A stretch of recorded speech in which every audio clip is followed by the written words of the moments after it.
حضرت ابو ہریرہ رضی اللہ عنہ روایت کرتے ہیں کہ رسول اکرم صلی اللہ علیہ وسلم نے فرمایا، پہلے ملک الموت لوگوں کے پاس ظاہر ہو کر آتے تھے۔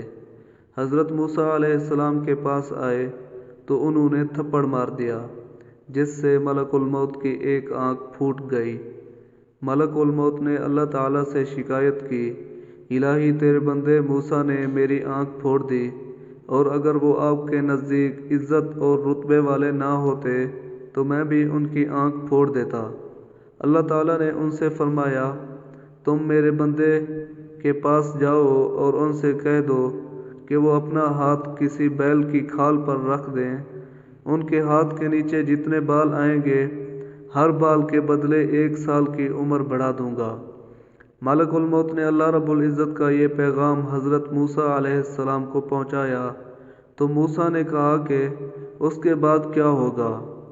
ملک الموت نے فرمایا کہ اس کے بعد بھی موت آئے گی۔ تو موسیٰ علیہ السلام نے کہا، جب موت آنی ہی ہے تو ابھی ہی صحیح۔ پھر انہوں نے حضرت موسیٰ علیہ السلام کو ایک سیب دیا، جس کو انہوں نے سونگھنا شروع کیا اور ملک الموت نے ان کی روح قبض کر لی۔ اللہ تعالیٰ نے ملک الموت کی آنکھ کو درست کر دیا۔ اس کے بعد ملک الموت لوگوں کے پاس پوشیدہ طور پر آنے لگے۔